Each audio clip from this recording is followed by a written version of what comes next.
ನಮ್ಮ ತಮಿಳ್ನಾಡು ನಲಗ್ತದೆ, ಆಂಧ್ರ ನಲಗ್ತದೆ, ಇವೆಲ್ಲ ನಲಗ್ತಾವ್ರಿ. ಈಗ ಭಾಳ ಹೊಡ್ತಾ ಬಿಡ್ತಾವೆ.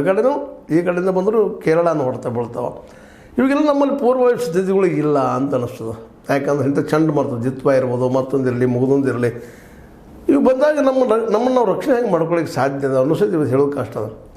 ಇವತ್ತು ನೋಡಿರಿ, ಯುರೋಪಿಯನ್ ದೇಶಗಳು ಮುಂದುವರೆದ ತಮ್ಮ ದೇಶಗಳು ಹೆಂಗೆ ಕಟ್ಕೊಂಡಿದ್ದಾರೆ.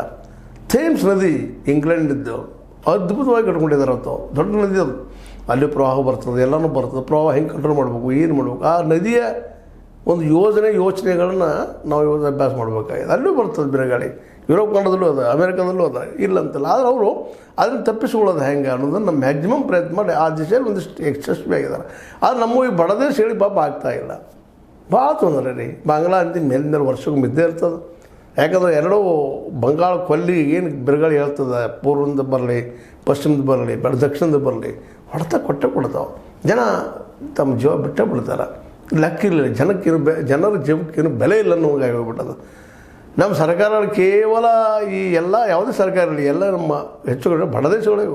ಇಲ್ಲಿ ಸರ್ಕಾರಗಳು ಏನಾಗಿದ್ದಾವಪ್ಪ ಅಂದ್ರೆ ಹೆಂಗೆ ಪರ್ಸೆಂಟೇಜ್ ಹೆಂಗೆ ತಿನ್ನೋದು, ಆಯ್ಕೆ ಹೆಂಗೆ ಮಾಡೋದು, ತಮ್ಮ ಎದುರಾಳಿಗಳು ಹೆಂಗೆ ನಾವು ಬದಿಗೆ ಸರಿಸೋದು, ದುಡ್ಡು ಕೊಟ್ಟು ಇನ್ನೇನೋ ಮಾಡಿ ಬೆದರಿಸಿಯೋ ಯಾವ ರೀತಿ ಮತ ಹಾಕಿಸ್ಕೊಳ್ಳೋದು, ಆಳೋದು, ಡಿಕ್ಟೇಟರ್ ಹೆಂಗಾಗೋದು, ಇದ್ರ ಬಿಟ್ಟು ಮತ್ತೊಂದು ಇಲ್ಲವೇ ನಮ್ಮಲ್ಲಿ. ಸ್ವತಂತ್ರವಾದ ಮೀಡಿಯಾಗೆ ಬೇಕಾಗಿರುವುದು ಸ್ವತಂತ್ರ ಧ್ವನಿ. ಆ ಸ್ವತಂತ್ರ ಧ್ವನಿ ಉಳಿಸಲು ನೀವು ಮಾಡಬೇಕಾದದ್ದು ಇಷ್ಟೇ. ಅದೇನಪ್ಪಾ ಅಂತಂತಂದ್ರೆ, ನಿಮ್ಮ ಕೈಲಾದಷ್ಟು ಸಹಾಯ ಈ ಚಾನಲ್ಗೆ ಮಾಡಿ ಹಾಗೂ ನಿಮ್ಮ ಧ್ವನಿಯನ್ನು ಕಾಪಾಡಿಕೊಳ್ಳಿ. ಜನಕ್ಕೆ ಒಳ್ಳೇದು ಮಾಡಬೇಕಪ್ಪ, ಅವ್ರು ಬದುಕು ಕಟ್ಟಬೇಕು, ಮಾಡಬೇಕು. ಇವತ್ತಿನ ಯಾವ ನಾಯಕನಲ್ಲೂ ಇಲ್ಲಿ ಏನೋ ಅನ್ನೋಷ್ಟು ಇನ್ನೂ ಅನಿಸ್ತದ.